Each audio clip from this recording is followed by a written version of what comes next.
सोमू नाम का एक किसान अपनी पत्नी मालती और पुत्री राधा के साथ रहा करता था। सोमू बेहद गरीब था। एक दिन उसकी पत्नी मालती बोली, मेरी समझ में नहीं आता कि हमारी गरीबी के दिन कब खत्म होंगे। अब चिंता मत करो आरती, जब अच्छे दिन नहीं रहे तो ये बुरे दिन भी नहीं रहेंगे। मेरी समझ में ये नहीं आता कि आखिर कब तक आप दूसरों के खेतों में गुलामी करते रहेंगे। मालती, मेरे पास इसके अलावा और कोई चारा भी तो नहीं है। अरे जब आपके पास अपनी जमीन है तो फिर आप उस पर खेती क्यों नहीं कर सकते?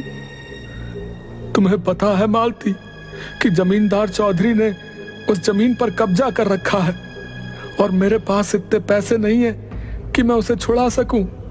तो जाकर आप उससे बात क्यों नहीं करते? उससे कहिए कि वो आपकी जमीन वापस कर दे।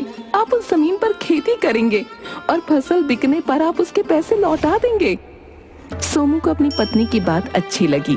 वो सीधा जमींदार चौधरी के घर पर चला गया।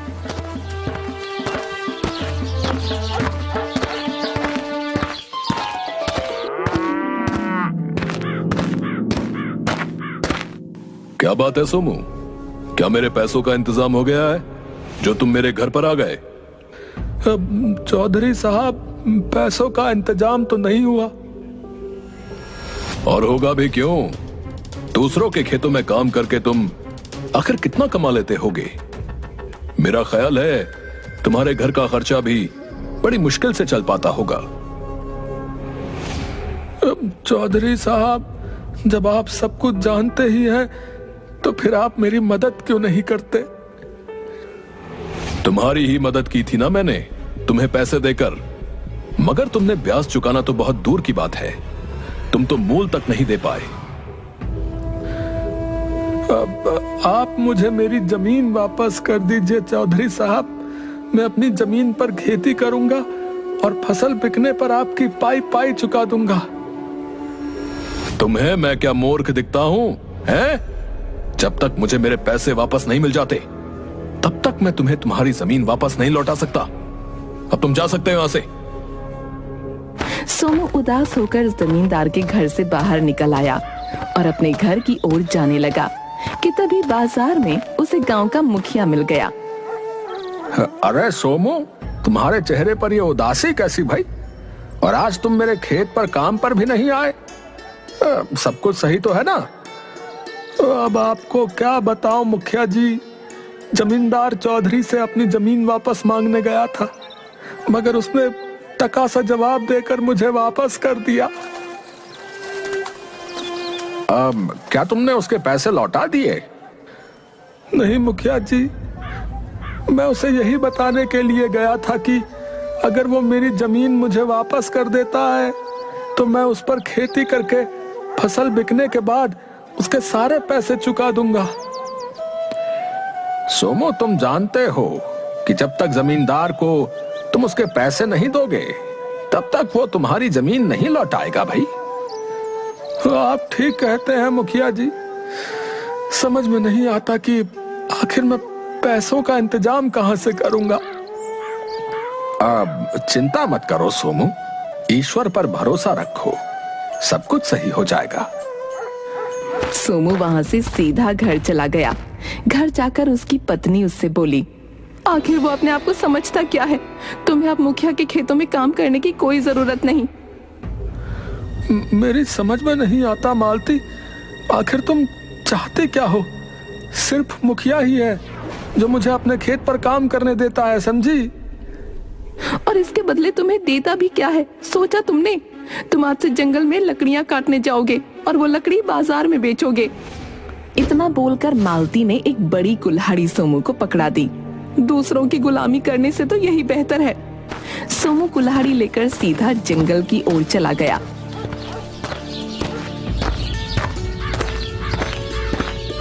और एक सूखे पेड़ के पास जाकर लकड़ियां काटने लगा कि तभी उसके कानों में एक आवाज टकराई। इतने गुस्से में क्यों लकड़ियां तोड़ रहे हो? क्या पूरा पेड़ उखाड़ने का इरादा है? आवाज सुनकर सोमू पूरी तरह से चौंक गया और इधर उधर देखने लगा। तभी उसके कानों में फिर से आवाज टकराई। अरे इधर उधर क्या देख रहे हो? जरा अपने सामने पेड़ के ऊपर देखो, मैं हूँ। सोमू ने जैसे ही पेड़ के ऊपर देखा तो उसे एक सुंदर रंग बिरंगी बड़ी सी चिड़िया नजर आई। सोमू हैरत से उस चिड़िया की ओर देखकर बोला, तुम तो इंसानी भाषा में बात कर रही हो, ये कैसे संभव हो सकता है? संभव हो सकता है, बिल्कुल संभव हो सकता है, क्योंकि मैं एक जादुई चिड़िया हूँ। मैं इस जंगल में पहले भी आता जाता रहा हूँ, लेकिन मैंने तो इस तरह की जादुई चिड़िया इस जंगल में कभी नहीं देखी। मैं इस जंगल की नहीं, बल्कि यहाँ से बहुत दूर के जंगल की हूँ, जहाँ पर इंसान नहीं आते जाते। तो फिर तुम यहाँ क्या कर रही हो? मैं अपने झुंड के साथ उड़ती हुई यहाँ से निकल रही थी और आराम करने के लिए इस पेड़ पर कुछ देर के लिए बैठ गई। मुझे नींद आ गई और मेरा झुंड मुझे छोड़कर चला गया। तो इसका मतलब तुम अकेली रह गई? चिंता मत करो, वो मुझे ढूंढने के लिए वापस जरूर आएंगे। तब तक तुम क्या करोगी? तुम मुझसे दोस्ती कर लो और मुझे अपने घर ले चलो। तुम मेरा ख्याल रखो, बदले में मैं तुम्हारा ख्याल रखूंगी। और वो कैसे? पहले मुझे अपने घर तो ले चलो। इतना कहकर भी चिड़िया उड़ते हुए सोमू के कंधे पर बैठ गई। सोमू उस चिड़िया को लेकर सीधे अपने घर चला गया।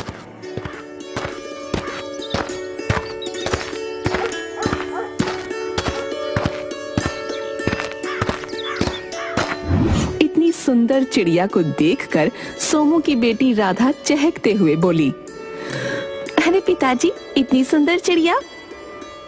ये चिड़िया सुंदर ही नहीं बल्कि जादुई भी है। पता है राधा, ये बोलती भी है। ये कैसी बातें कर रहे हो तुम भला? चिड़िया इंसानी आवाज में कैसे बोल सकती है? तभी वो चिड़िया मालती के सामने बोल पड़ी। क्यों नहीं बोल सकती? जादुई चिड़िया सब कुछ कर सकती है। राधा और मालती बुरी तरह से हैरत में पड़ गईं और उसे गौर से देखने लगीं। मुझे इतने गौर से मत देखो, क्या मुझे नजर लगाने का इरादा है? नहीं नहीं, ऐसी कोई बात नहीं। तुम्हारे चेहरे पर उदासी क्यों है? जब से यहाँ आई हूँ तब से सबके चेहरे पर उदासी ही देख रही हूँ। अब तुम्हें क्या बताऊं जादुई चिड़िया, जो लोग गरीब होते हैं और जिनके पास धन नहीं होता, वो लोग उदास ही होते हैं। तो चिंता क्यों करती हो? तुम्हारी गरीबी दूर करने का हल है मेरे पास। जादुई चिड़िया की बात सुनकर सोमू बुरी तरह से चौंक पड़ा। क्या तुम वास्तव में हमारी गरीबी दूर कर सकती हो? तुमसे कहा तो है, मैं एक जादुई चिड़िया हूँ। तुम हमारी कैसे मदद कर सकती हो? मैं तुम्हें उस जगह का पता बता सकती हूँ जहाँ पर बहुत ढेर सारा धन गड़ा हुआ है। तो फिर देर किस बात की है जादुई चिड़िया? मुझे जल्दी से बताओ। तुम्हारे खेत में जो बहुत पुराना पीपल का पेड़ है, उस पेड़ के नीचे पुराने जमाने का प्राचीन खजाना गड़ा है। तुम रात के समय वहाँ जाकर उसे खोद कर निकाल लेना।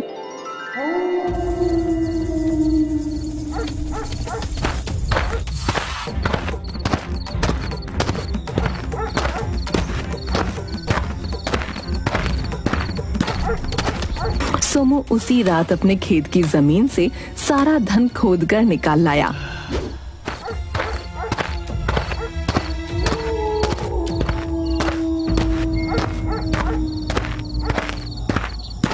इतना ढेर सारा धन देखकर मालती की आंखों में एक अजीब सी चमक आ गई। इतना सारा धन तो मैंने अपने जीवन में कभी नहीं देखा। अब हमारे दुख के दिन समाप्त हो गए आरती। तभी वो जादुई चिड़िया सोमू के कंधे पर बैठकर बोली, अब तुम इस धन से अपनी गरीबी दूर कर सकते हो। कुछ ही दिनों में सोमू बहुत ज्यादा अमीर हो गया और जमींदार चौधरी के पास जाकर बोला,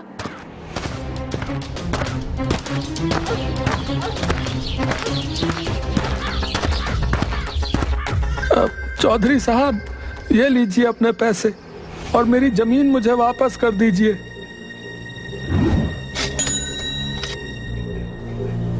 अरे सोमू, अरे भाई तुम खड़े क्यों हो?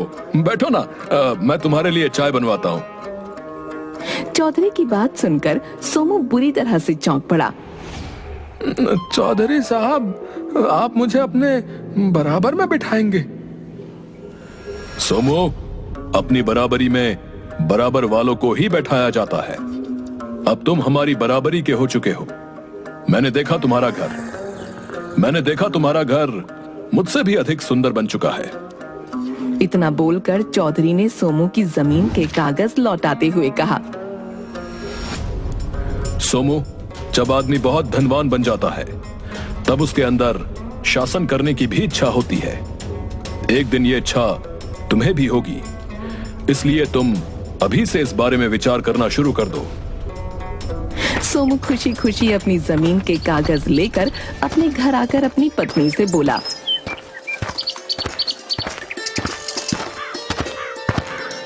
आज चौधरी साहब ने मुझे अपने बगल में बैठाया और पता है, उन्होंने मेरे लिए चाय भी बनवाई।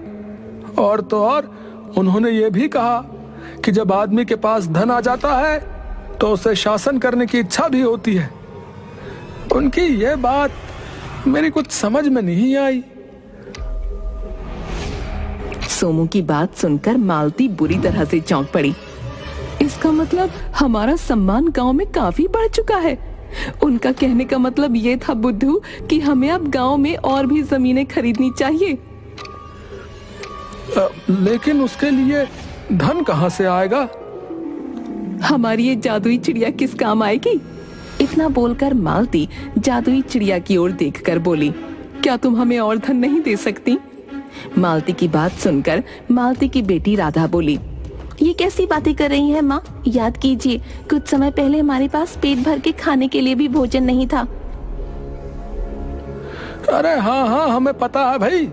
हम बस अब इतना धन और चाह रहे हैं कि हम गांव की और जमीन खरीदकर उसमें खेती कर सके। जादुई चिड़िया सोमू की ओर गौर से देखते हुए बोली, तुम सबने मेरी बहुत सेवा की है, इसलिए मैं तुम्हारी ये बात भी मानूंगी। इस गांव के मुखिया के खेत के आगे जो जंगल है, वहाँ पर एक सफेद वृक्ष है। उस सफेद वृक्ष के नीचे एक राजा का बहुत पुराना सोने और चांदी का बक्सा रखा है, तुम उसे निकाल लो। सोमू उसी समय उस सफेद वृक्ष के पास गया।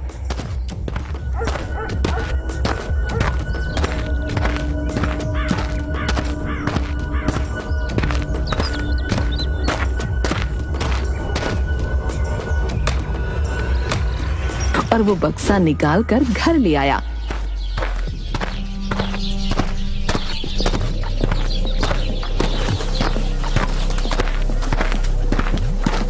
इतना सारा सोना देखकर मालती की आंखें चमकने लगीं।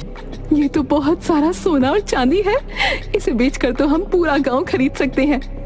हाँ मालती, और हम ऐसा ही करेंगे। हाँ। सोमू अगले दिन उस सारे सोने को शहर में बेच आया और उसने गांव के बहुत से लोगों की खेती मुंह मांगी कीमत पर और जबरदस्ती खरीदने लगा। एक दिन सोमू मुखिया के पास जाकर बोला, मैं तुम्हारी जो है जमीन खरीदना चाहता हूँ मुखिया।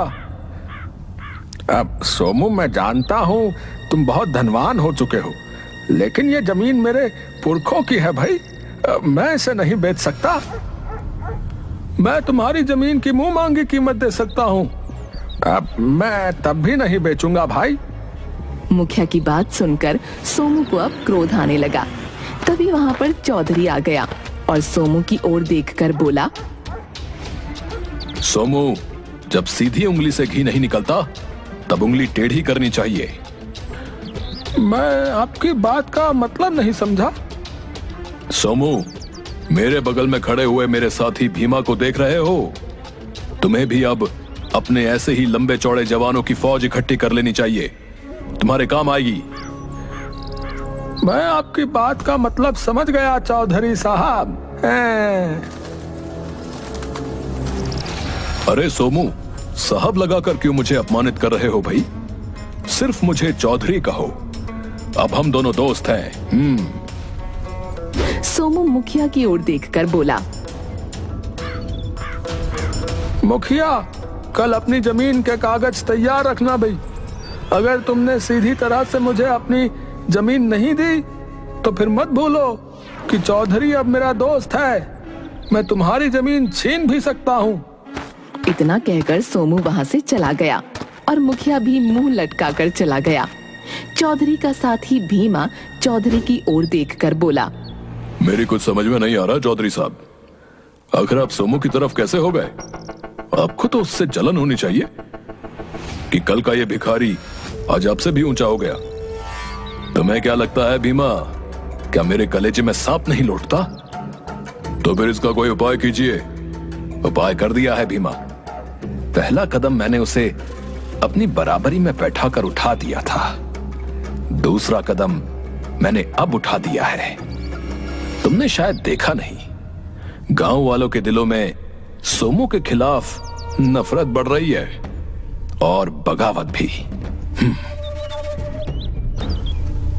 लेकिन आखिर इसके पास इतना ढेर सारा धन आया कहां से? मुझे इस बात से कोई मतलब नहीं, मैं तो बस ये चाहता हूं कि ये दोबारा भिखारी बन जाए। रहा सवाल धन का, तो मैं खानदानी अमीर हूं, मुझे धन की इतनी कोई लालसा नहीं है। धन की लालसा सोमू जैसे गरीब भिखारी को होती है, जिन्होंने अपने जीवन में पहली बार धन देखा होता है।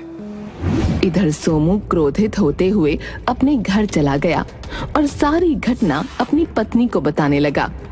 मुखिया की हिम्मत कैसे हुई आपके आदेश को ठुकराने की?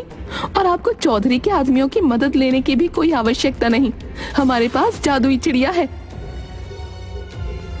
अब लेकिन वो कहीं नजर नहीं आ रही। छत पर राधा उसके साथ खेल रही है। चलो उस जादुई चिड़िया के पास जाकर अब उससे कुछ ऐसा मांगते हैं कि जिससे सारे गांव के लोग सिर्फ हमारी ही बात माने। चलो। सोमू अपनी पत्नी के साथ छत पर आ गया। वो जादुई चिड़िया से कुछ कहने ही वाला था कि तभी जादुई चिड़िया सोमू की ओर देखकर बोली, मैं जानती हूँ अब तुम मुझसे धन नहीं बल्कि कुछ और मांगना चाह रहे हो। तुम्हें कैसे पता? क्योंकि मैं एक जादुई चिड़िया हूँ। तुम चाहती हो कि मुखिया खुशी खुशी अपनी जमीन तुम्हारे हवाले कर दे। जादुई चिड़िया की बात सुनकर राधा क्रोधित होते हुए अपने पिता की ओर देखते हुए बोली, पिताजी आप ऐसा सोच भी कैसे सकते हैं? बुरे वक्त में मुखिया चाचा ने हम सबकी मदद की थी। तुम बीच में मत बोलो बेटी, तुम्हें शायद अभी अंदाजा नहीं है कि जब व्यक्ति अमीर हो जाता है तो वो ये बात बिल्कुल भी बर्दाश्त नहीं करता कि कोई उसकी बात न माने, समझी? तो फिर इस तरह से तो चौधरी ने कुछ समय पहले जो आपकी जमीन पर कब्जा किया था वो भी सही था। हाँ वो सही था, उस वक्त हमारी समझ में नहीं आया, लेकिन अब हम चौधरी को समझ गए हैं। और मत भूलो राधा, अब चौधरी तुम्हारे पिताजी का दोस्त है। चौधरी आपका दोस्त नहीं बल्कि आपका दुश्मन है। उसने आपके दिमाग में लालच का बीज कब बो दिया आपको भी पता नहीं चला पिताजी। और सच तो ये है कि आप दोनों दौलत को देखकर लालच में अंधे हो चुके हो। शायद इसीलिए आप दोनों को भगवान ने गरीब बनाया था। राधा ने इतना कहा ही था कि तभी रंग बिरंगी चिड़ियों का झुंड उड़ता हुआ छत की ओर मंडराने लगा। जादुई चिड़िया राधा की ओर देखकर बोली, मेरे साथी मुझे लेने के लिए आ चुके हैं राधा। अब मैं कोई आखिरी इच्छा ही पूरी कर सकती हूँ। अब तक मैंने तुम्हारे माता पिता की इच्छाओं को पूरा किया।